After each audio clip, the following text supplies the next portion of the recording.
사도의 가르침을 받아, 이런 제목으로 사도행전 말씀을 생각해 보겠습니다. 성령에 사로잡힌 사도 베드로의 설교를 통해서 예수 그리스도의 복음의 불꽃은 강렬하게 이 복음을 듣는 영혼들에게 옮겨 붙고 있었습니다. 그 결과 제자의 수가 3천이나 점점 이렇게 더해가는 대각성의 부흥과 눈부신 수적인 성장이 초대교회에 나타나고 있었습니다. 그렇게 성령의 역사하심을 통해서 강력하게 증거되는 복음으로 많은 무리의 성도의 수가 급증하게 되었을 때, 초대교회는 그럼 무엇에 집중하였는지를 오늘의 본문은 우리에게 그것을 잘 보여주고 있습니다. 순수한 복음이 성령의 역사를 통해 증거됨에 의해서 강력한 회심이 일어나게 되므로 성도의 수가 이렇게 기하급수적으로 불어나기 시작하자 초대교회 성도들이 무엇을 했느냐? 그들은 예배당을 더 크게 지었을까요? 아니면 수양관이나 기도원을 매입했나요? 그렇게 몰려든 성도들의 각종 편의와 요구에 발빠르게 대처하기 위해서 회당을 더 크고 넓고 세련되게 리모델링을 시작했습니까? 그런 일들을 전혀 하지 않았습니다. 사도행전을 보면 초대교회가 이 폭발적인 부흥과 성장 앞에 무엇에 집중했는지를 우리에게 보여주고 있습니다. 교회의 본질은 바로 이것이다 라고 사도행전은 우리에게 분명하게 말해주는 듯합니다. 42절을 보면 제자의 수가 3천이나 더하면서 폭발적인 성장을 하고 있을 바로 그때 초대교회는 절대로 들뜨지 않았습니다. 불필요한 흥분을 그들에게서 찾아볼 수 없었습니다. 그럼 그들이 무엇에 집중했느냐? 42절에 그리고 그들이 사도들의 가르침과 교제와 빵의 나눔과 기도들을 굳게 계속하고 있었다. 직역을 하면 이런 뜻이 됩니다.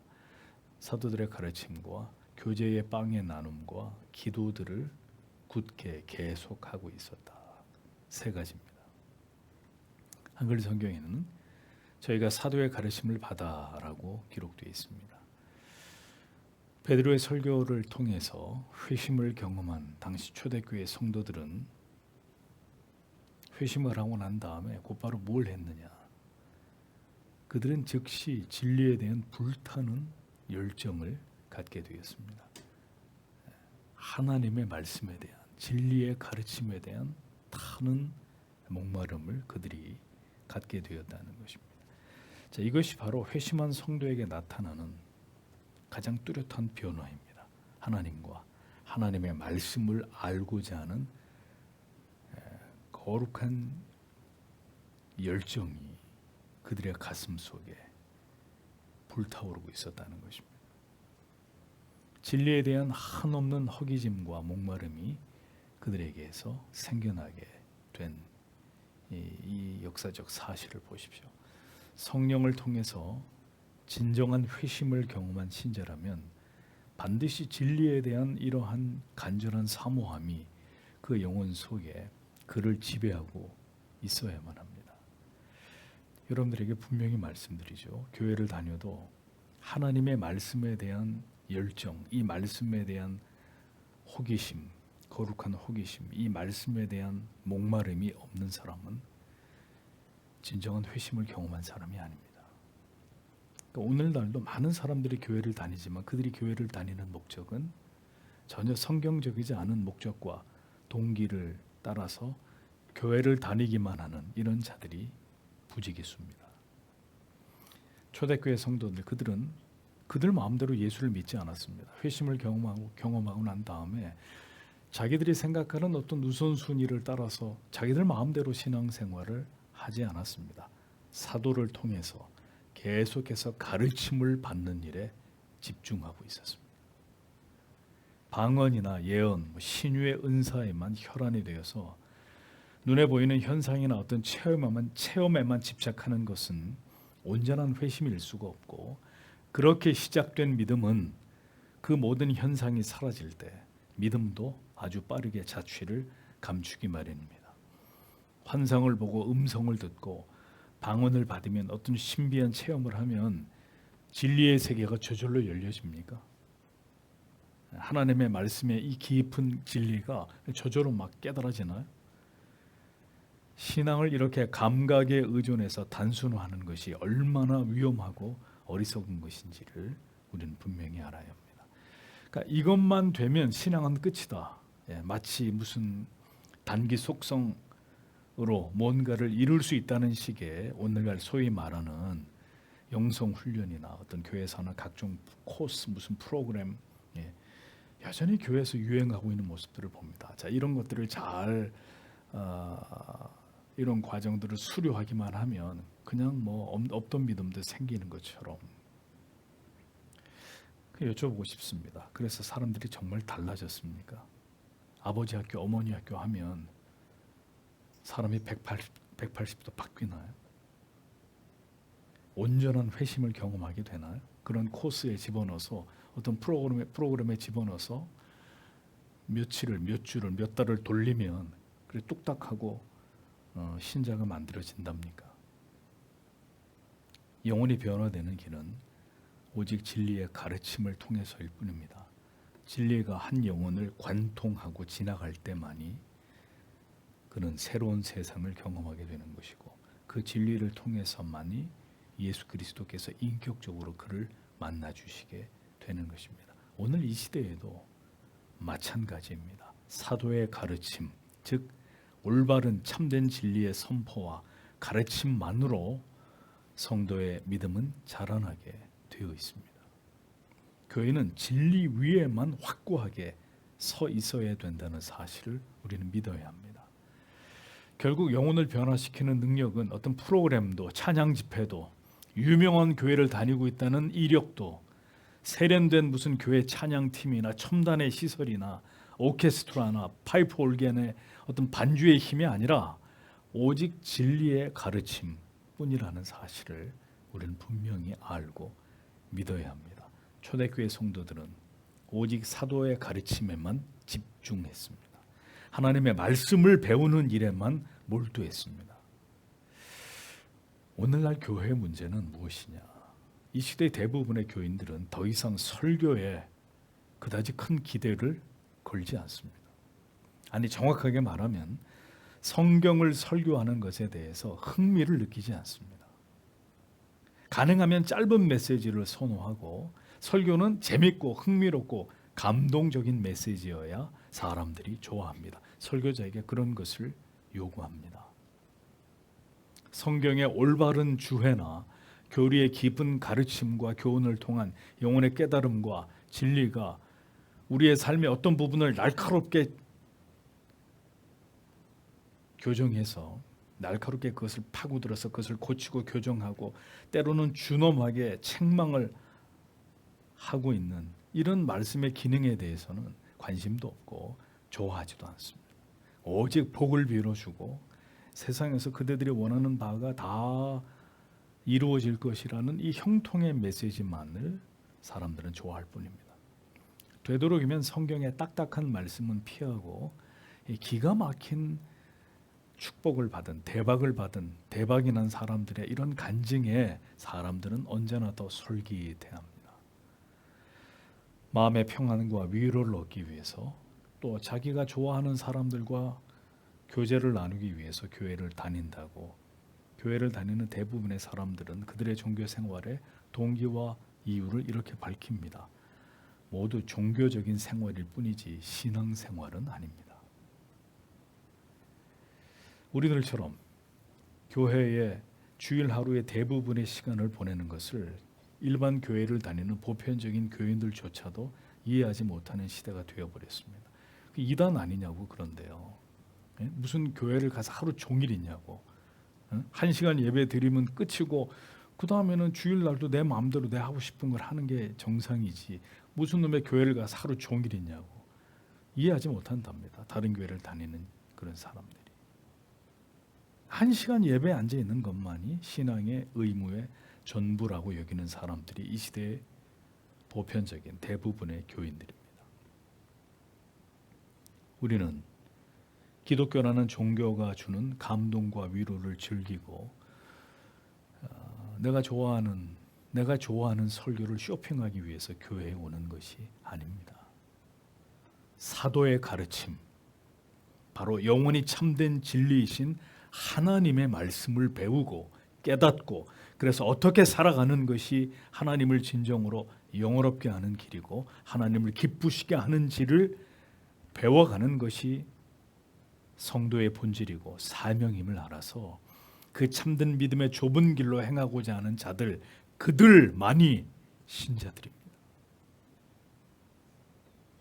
그래서 사도의 가르침이 반드시 필요한 것입니다. 어중이 떠중이 아무나 하나님 말씀을 가르쳐서는 안 되는 것이고 사도의 가르침, 오직 하나님의 말씀을 분명하게 전할 수 있는 하나님이 주신 권위를 가진 자들의 가르침만이 유효한 것입니다.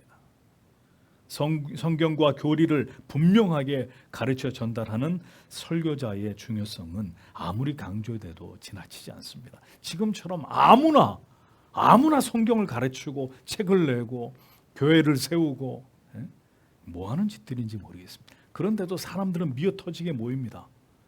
유명한 인플루언서가 연예인이 하는 성경 공부 세미나 그들이 세운 교회에 가서 그 말을 듣고 좋아합니다. 사도의 가르침은 아니란 말이에요.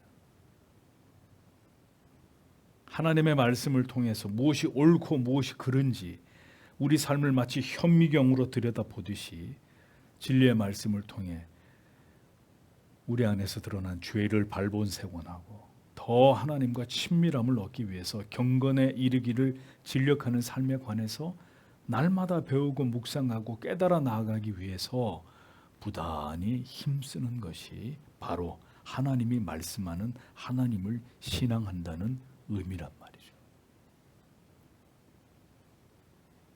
어제까지 세상에서 온갖 죄를 먹고 마시고 그리고 질병을 앓고 있던 사람을 은사 집회나 무슨 치유 집회에 데려갔습니다. 자, 그래서 여행이 그가 어떤 은사를 경험하기도 하고 혹 질병이 한순간 치유되는 일이 일어나기도 했다고 한번 가정을 해보죠.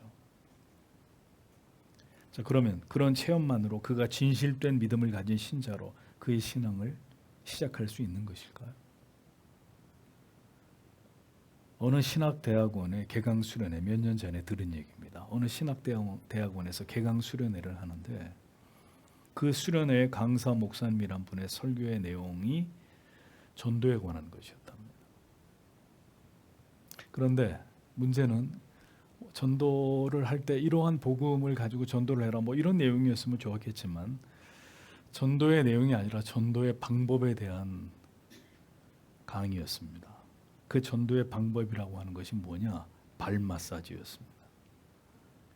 전도를 할 때는 혹은 목양을 할 때는 발 마사지를 이용하면 아주 효과가 좋다는 이런 내용으로 몇 시간 동안 강의를 했다고 합니다. 교환을 보니까 교환의 제목이 발사랑을 통한 일반 교회 세우기 운동, 이게 그 교환의 제목입니다.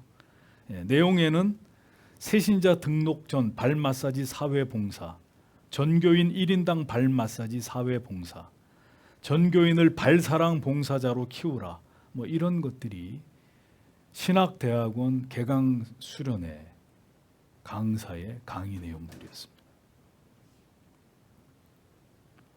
코미디 같은 일들이 일어나는 거죠. 더 놀라운 사실은 이 전도 프로그램을 추천하는 인사들을 보니까 모두 교계에서 널리 알려진 목회자들이고 이 단체의 후원은 국민일보와 대한노인회에서 이 행사에 후원을 했다고 그래요. 이 전도 프로그램 이 전도 프로그램이 있는데 이 전도 프로그램을 후원하는 후원 단체가 국민일보하고 노인회. 그러니까 이 강사는 이 프로그램을 소개를 한 거죠, 신학생들에게. 이 목사님의 이 강의에 신학교 교수들은 말할 것도 없고 모든 학생들이 넋을 놓고 그 강의를 들었다고 현장에 있었던 한 목회자 후보생이 얘기를 주더군요. 이제는 조직신학, 헬라어, 히브리어, 교회사 이런 거 다 때려치우고 발 마사지나 열심히 배워가지고 전도해서 교회 세우면, 교회 부흥시키면 된다고 요즘 신학교는 이런 걸 가르치는 모양입니다. 목회자의 생활 자립이 어려우니까 이제는 예배당을 이렇게 꾸미지 말고 처음에 교회를 개척할 때 멋있게 카페로 인테리어를 해가지고 주중에는 카페에서 바리스타를 하고 주일에만 목사가 되어서 그 카페를, 주일은 또 의자를 이렇게 배치를 해서 예배당처럼 만들어 놓고 이렇게 이제 주일은 설교를 하는 이른바 카페 교회 성공기가 우리 교단 신문을 장식한 것을 제가 본 적이 있습니다. 자, 성도 여러분, 성경적인 올바른 교회관이 사라진 시대에 뭘 하면 어떻겠습니까? 어차피 거기는 하나님이 안 계시는데 뭘 하면 어떻겠어요? 어차피 하나님하고 무관한 짓들인데 뭐가 문제가 되겠습니까? 보십시오.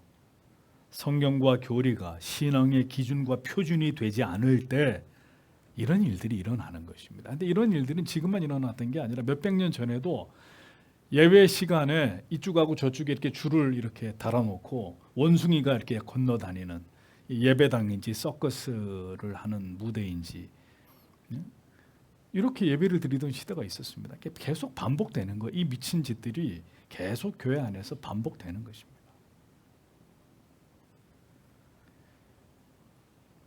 하나님의 말씀과 교리가 신앙의 표준이 되지 않으면 이런 일들이 버젓이 예나 지금이나 교회 안에서 일어나게 되는 것입니다. 이제는 교단이 나서서 목회자의 투잡을 권유하는 이런 지경까지 이르게 됐습니다. 얼마 전에 우리 교단에서는 이제 결혼하지 않아도 목사 안수 준답니다. 왜? 지금은 이제 독신자들이 너무 많으니까 독신자들 중에 목사할 사람은 없고 독신자들 중에서도 목사하겠다는 사람이 신학교 오니까 그럼 너 결혼하지 말고 목사해라. 네. 어쩌다가 여기까지 가고 있는지 모르겠습니다. 도대체 성경과 교리와 교회의 법은 어디다 갖다 다 팔아먹어버리고 제 멋대로 이렇게 하는지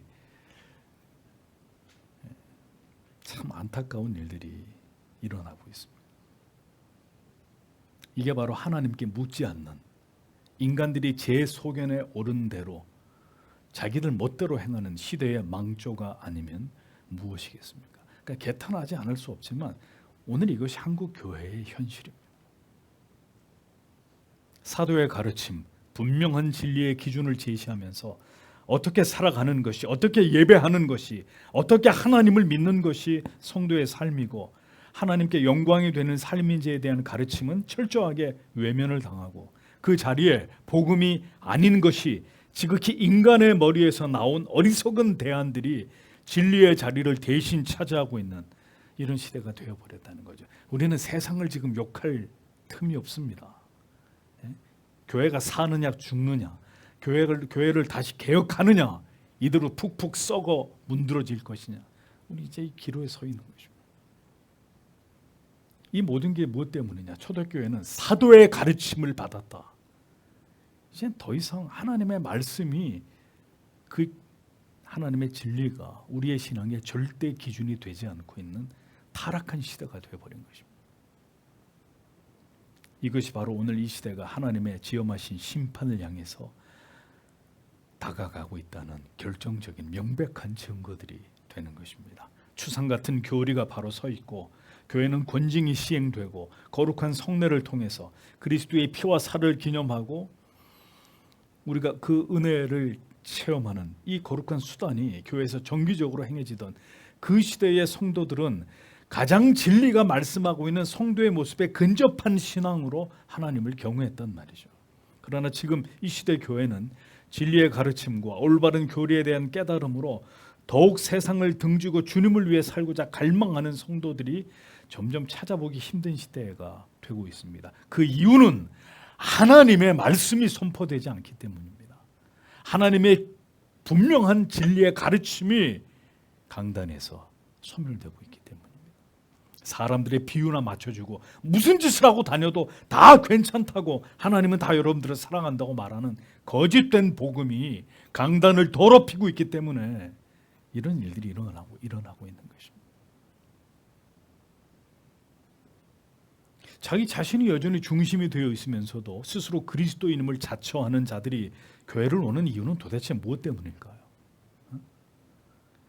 진리를 배우고자 함인지, 분명한 진리를 깨닫고 하나님에 대해서 알아가기 위해서 교회를 오는 것인지, 아니면 자기가 좋아하는 일을 봉사라는 이름으로 행하고 그렇게 자기 의의를 드러내고 싶어서, 사람들에게 인정을 받고 싶어서 자기가 좋아하는 사람들을 만나면서 수다를 떨기 위해서 교회를 오는 것인지, 도대체 왜 교회를 오는지 알 수가 없습니다.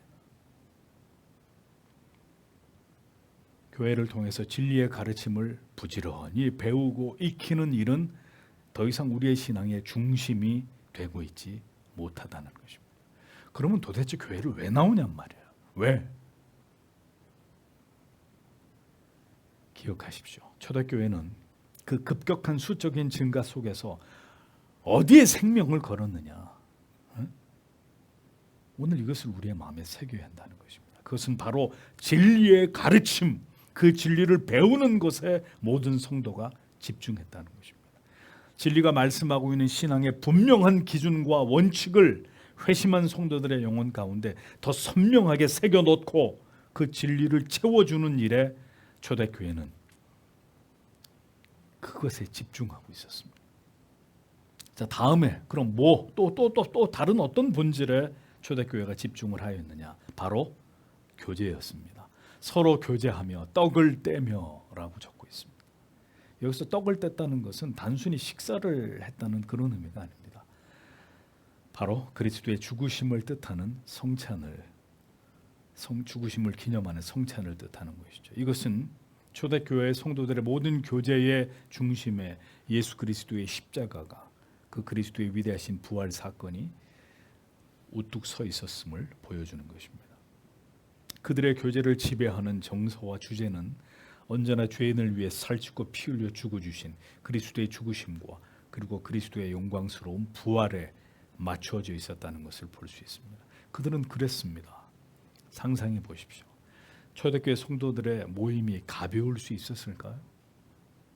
언제나 그리스도의 죽으심의 의미와 부활을 기리는 그런 자들이 서로 만나면 투기하고 다투고 미워하고 교만하고 서로에게 무례할 수 있었을까요? 그래서 은혜를 보존하는 가장 중요한 방편이 바로 예배와 성찬, 말씀과 성찬, 기도와 성찬이 되는 것입니다. 성찬의 중요성이 사라질 때, 성찬을 통해서 자주 예수 그리스도의 생애를, 그의 죽으심을 묵상하는 일을 소홀히 하게 될 때 그 공동체는 깃털처럼 가벼워지는 것입니다. 성도들의 영혼은 점점 더 부패해져 가게 되고, 그들의 신앙의 주제는 더 이상 진리가 아닌 세속의 것들, 어떻게 하면 돈을 벌까, 복권을 사서 모을까, 어떻게 하면 집을 장만하고 애들을 어떻게 하면 잘 키우고 좋은 대학에 보내고, 이런 주제들로 다 채워져 버리게 되는 것입니다. 언제나 그리스도의 죽으심에 대한 가슴 깊이 새겨진, 그리고 성도들의 가슴 속에 깊이 각인되고 재확인되고 있는 십자가의 정신이 성도들 안에 살아있을 때 그 공동체는 생명력을 유지해 나갈 수 있는 것입니다. 올 한 해에도 여러분의 모든 교제의 중심에 십자가가 서 있게 하십시오. 회심을 경험하고 그리스도를 자신의 참된 구주로 시인하는 모든 성도들은 언제나 십자가의 정서와 그 사랑을, 그 고귀한 희생을 기념하고자 하는 그 열심을 잃어버려서는 안 됩니다. 우리는 다른 것 때문에 서로 알게 된 사람들이 아닙니다. 십자가 때문에 우리가 서로 만났고 에클레시아, 교회를 이룬 자들입니다. 지체가 된 자들입니다. 십자가 때문에 그리스도 안에서 피 한 방울 섞이지 않은 우리들이 한 가족이 된 것입니다. 우리의 모임에서 언제나 가장 중요한 그것은, 언제나 우리의 정체성의 한복판에는 십자가가 서 있어야 된다는 사실을 잊지 마십시오. 이것을 잃어버릴 때 성도는 맛을 잃어버리게 됩니다. 세속이 지배하는 이름뿐인 겉모양만 신자들이 될 수밖에 없게 되는 것입니다. 그리스도를 기념하며 영적으로 우리 가운데 연합하시고 임재하시는 이 성찬을 통한 은혜의 교제를 올 한 해도 여러분들은 열심을 내시면서 이것에 참여하셔야 되고 이것을 위해 준비하셔야 되고 경건을 훈련하시는 여러분들이 되셔야 합니다. 모든 성도의 모임에 그리스도께서 우리와 함께하고 계신다는 사실을 우리는 분명히 알아야 할 것입니다. 이것이 초대교회 성도들의 교제였고 그들로 하여금 그리스도의 복음의 생명으로 사랑으로 충만하게 만들었던 원동력이었다는 것입니다. 이제 막 교회가 태동되는 시점에서 그들은 이렇게 진리의 말씀으로 철저하게 무장했습니다. 그리고 그들은 모든 모임에서 그리스도의 죽으심의 의미를 깊이 새기면서 그리스도의 피로 동맹을 하고 그리스도께서 성령을 통해 우리 가운데 함께 하시기를 그들은 항상 갈망했었습니다. 그리고 마침내 그들이 분출하는 활화산처럼 복음을 들고 세상을 향해 사자우를 발할 수 있었던 마지막 초대교회의 모습은 그들에게 강력한 기도가 있었다는 것입니다. 기도하기를 전혀 힘쓰니라 라고 했습니다. 말씀의 무장, 그리고 십자가 아래서의 거룩한 동맹, 그리고 강력한 기도가 초대교회를 지배하고 있었다는 것입니다. 성령을 받아 이제 그리스도의 복음을 이 세상 가운데 증거할 사명을 가진 초대교회 성도들, 그들은 이 모든 사역의 성패가 바로 기도에 달려 있었다는 사실을 알고 있었던 자들이었습니다. 오늘날 우리의 삶의 모든 패배의 제일 원인은 기도가 없기 때문입니다. 그리스도의 모든 생애는 기도로 채워진 시간들이었습니다. 그냥 기도가 아니라 뜨겁고 간절하고 열렬한 기도로 채워지셨던 시간들이었습니다. 초대교회 성도들은 성령이 임하기까지 기도했고 그리고 성령을 받았을 때 그들은 또다시 기도했습니다. 가르침을 배우고 떡을 떼고 성만찬을 행하고 그리고 그들은 간절히 뜨겁게 기도했습니다. 모든 것에 기도는 빠지지 않는 그들의 모임에 더 강력한 성령의 기름 부으심을 가져오게 하는 원동력으로 초대교회 속에 역사하고 있었습니다. 기도에 전혀 힘쓰니라 강력한 기도가 힘차게 뻗어 나아가게 했다는 뜻입니다. 그들의 기도는 힘이 있었습니다. 강력했습니다. 어떤 것도 그들의 기도를 가로막을 수 없었습니다. 우리는 보십시오. 기도하러 금요일날 나오는데도 5만 가지 핑계와 변명이 다 우리의 기도의 발걸음을 가로막지 않습니까? 모든 것을 뒤로 하고 기도에 전심전력했다. 교회가 태동되는 그 시점에 사탄의 모든 공세도 이 교회의 출발의 시점에 맞추어 집중되고 있었을 것입니다.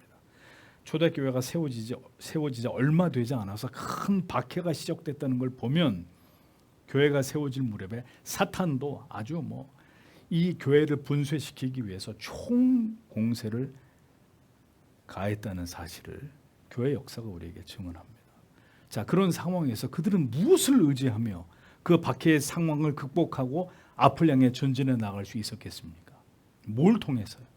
박해와 고난의 상황을 능가하는 이것을 뛰어넘는 강력한 기도가 바로 그들의 사역에 힘있게 뻗어나갈 수 있게 만들었던 열쇠였다는 사실을 사도행전이 보여주는 거죠. 자, 저와 여러분들이 살고 있는 이 시대의 교회 역시 사탄의 파상 공세를 받고 있는 이런 상황입니다. 삼킬 자를 두루 찾는 사탄 마귀에 의해서 이제 믿음이 없는 영혼들은 믿음의 길에서 그냥 떨어져 나가는 이런 일들이 더 많아질 것이고 교회는 마침내 세상으로부터 박해와 핍박을 받게 될 것입니다. 기도 없이는 이 모든 날들을 절대로 감당할 수 없게 될 것입니다. 이런 얘기를 이렇게 목사가 자주 말씀드려도 기도하지 않잖아요. 그들은 사도에게 말씀을 배웠습니다. 그리고 성만찬을 모일 때마다 성만찬을 함께 하면서 그리스도를 중심으로 거룩한 유대감을 키워나갔습니다. 그리고 그들은 이제 간절히 하나님 앞에 기도하기 시작했습니다. 이제부터 그들이 전개해 나가야 될 이 위대한 복음 전파의 사역을 위해, 그들에게 주어진 이 숭고한 사명을 위해 기도의 모든 것을 걸었습니다. 이 마지막 시대에 우리에게 주신 사명을 더 힘있게 감당하고 영적인 싸움을 수행하기 위해서는 우리도 이와 다르지 않아야 합니다. 기도의 모든 것을 거는 교회가 되어야 합니다. 기도의 전사들이 되셔야 합니다. 다른 길은 없습니다. 다른 방법은 없습니다. 기도가 없는 교회와 성도는 방패가 모두 내려진 폐잔병들의 집합소가 영적인 생명이 죽은 공동체가 될 뿐입니다. 그런 교회와 성도는 절대로 마지막 날을 감당할 수 없을 것입니다. 기도가 살아있는 교회와 성도로 성령께서 우리를 이렇게 세워주시기를 이 새해 벽두에 우리는 성령께 기도해야 될 줄 압니다. 기도하는 성도와 교회만이 고난과 시험과 핍박을 이길 수 있을 것입니다. 어떤 시험과 유혹도 반드시 이기고 계속해서 앞을 향해 전진해 나갈 수 있을 것입니다. 기도는 모든 복음 사역의 시작이며 끝입니다. 기도에 힘을 쏟는 것은 기도만이 전부라는 사실을 잘 알기 때문입니다. 기도할 때 하나님께서 반드시 역사하심을 아는 사람들만이 기도의 모든 것을 거는 것입니다. 기도의 세계가 굳게 닫혀 있는 사람은 기도를 통해 어떤 문도 열어본 적이 없는 그 기도의 응답의 경험이 전무하기 때문에 기도의 모든 것을 걸지 않는 것입니다. 하다가 안 되면 그제서야 기도나 한번 해볼까? 기도의 열정은 기도의 응답의 경험과 비례하며 기도할 때 반드시 하나님께서 역사하심을 믿는 그 믿음의 깊이만큼 진지하고 뜨겁게 기도할 수 있는 것입니다. 성령은 우리로 하여금 하나님의 말씀에 대한 거룩한 호기심을 불러일으키십니다. 성령은 우리로 하여금 그리스도의 죽으심을 생각나게 하고 그것을 기억하고 기념할 때마다 우리의 가슴을 뜨겁게 만드십니다. 그리고 성령은 우리로 하여금 힘을 합쳐서 함께 간절히 하나님 앞에 부르짖게 만드십니다. 이것이 바로 성령을 받은 교회와 성도들의 감추어지지 않는 모습들입니다. 오늘 이것이 없는 교회는 교회가 아니란 말이에요.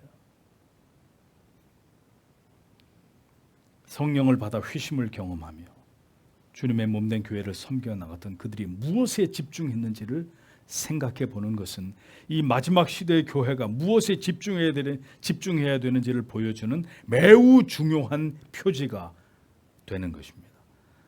성령의 역사하심에 관한 모든 그릇된 주장들에 대해서 성도 여러분 현혹되지 마십시오.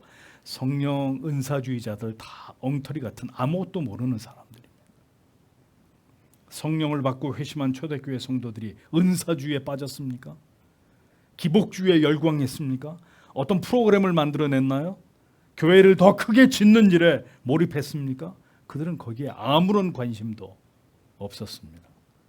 성령을 체험하고 회심을 경험한 성도들, 그들은 신앙의 본질에 집중했습니다. 말씀과 그리스도의 죽으심에 대한 기념과 영적인 임재와 그리고 뜨겁고 강력한 기도, 이것이 초대교회를 이루는 뼈대와 근간이 되었다는 사실을 성경은 오늘도 우리에게 분명하게 말씀해 주고 있습니다. 이러한 모든 것이 살아있으면 그 교회는 미래가 있습니다. 주의 제 이름을 대망하며 끝까지 교회 사명을 감당하는 공동체가 될 수 있을 것입니다. 하지만 이 본질을 우리가 이 시대에 놓쳐버리게 된다면 교회는 더 빠르게 표류하고 방황하고 마침내 세속의 탕류 속에 휩쓸려 들어가 가라앉고 말게 될 것입니다. 올 한 해에도 많은 어려움 가운데서도 우리가 어떻게 무엇에 집중하면서 주님의 교회를 섬겨 나아갈지에 대해서 성도 여러분 오늘도 이 말씀으로 깊이 생각해 보십시오. 그리고 우리의 교회가 이 공동체가 초대교회처럼 이 세 가지를 지향하는 일에 최선을 다할 수 있는 영광스러운 초대교회의 복원을 꿈꾸면서 참된 교회를 세워나가는 일에 올 한 해도 박차를 가하는 저와 여러분들이 다 되시기를 오늘도 하나님 앞에 간절히 기도하고 돌아가시길 바랍니다. 기도하겠습니다.